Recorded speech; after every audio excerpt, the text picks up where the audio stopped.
বন্ধুরা, আজকের গল্প টুনির ঠাম্মি। মা, আমার টিফিন বক্সটা দিয়েছো? হ্যাঁ, দিয়েছি। আর শোন, আজকে যদি টিফিন বক্সে খাবার বেঁচে থাকে তাহলে তোর পিঠে আমি লাঠি ভাঙবো। ঠিক আছে ঠিক আছে মা, আমার স্কুলের দেরি হয়ে যাচ্ছে, এখন আমি আসছি। এই বলে টুনি তার মাকে বিদায় জানিয়ে স্কুলে চলে যায়। স্কুল ছুটির পর বন্ধুর সঙ্গে বাসায় ফেরার সময় টুনি মাটিতে একটি পাখিকে পড়ে থাকতে দেখে। টুনি নিচে নেমে আসে ও তাকে জিজ্ঞেস করে, ঠাম্মি, কি হয়েছে তোমার? তুমি এখানে পড়ে আছো কেন?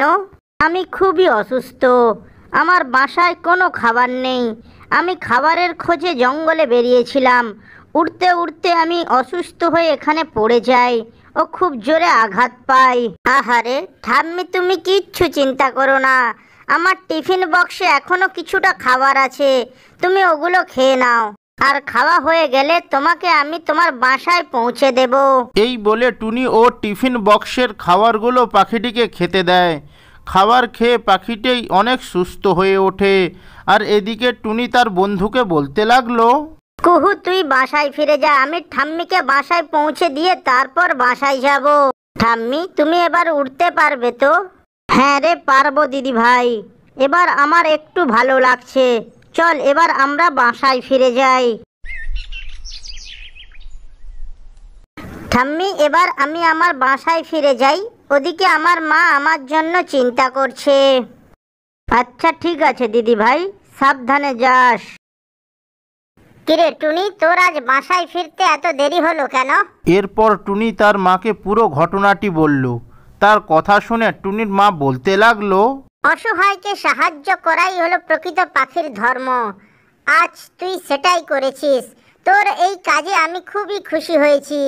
যা, এবার গিয়ে তুই তোর রুমে বিশ্রাম কর। টুনি তার নিজের রুমে গিয়ে বিশ্রাম করতে থাকে। এদিকে দেখতে দেখতে জঙ্গলে সন্ধে ঘনিয়ে এলো। পরের দিন সকালে টুনি তার মাকে বলতে লাগলো, মা, কালকের ওই ঠাম্মিটার জন্য আমার না খুবই চিন্তা হচ্ছে, তুমি কিছু খাবার বানিয়ে দাও না, আমি ঠাম্মিকে দিয়ে আসি। ওর কথা শুনে তার মা ওকে বলতে লাগলো, ঠিক আছে, তুই একটু দাঁড়া, আমি কিছু খাবার বানিয়ে দিচ্ছি, তুই গিয়ে দিয়ে আসিস। টুনির মা খাবার বানিয়ে একটা পুটলিতে বেঁধে দেয় আর টুনি ওটা নিয়ে গিয়ে ওর ঠাম্মিকে দেয়। কিরে দিদি ভাই, তুই আমার জন্য খাবার নিয়ে এসেছিস নাকি? হ্যাঁ ঠাম্মি, তুমি এগুলো খেয়ে নাও, আমার মা তোমার জন্য এগুলো পাঠিয়েছে। ঠিক আছে দিদি ভাই, এর পরের বার তুই আমার কাছে এলে তোর মাকেও সঙ্গে নিয়ে আসিস।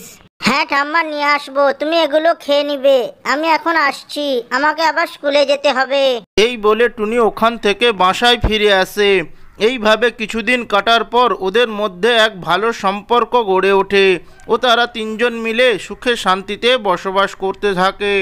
ভিডিওটি যদি ভালো লেগে থাকে তাহলে ভিডিওটিতে একটি লাইক করে চ্যানেলটি সাবস্ক্রাইব করবেন।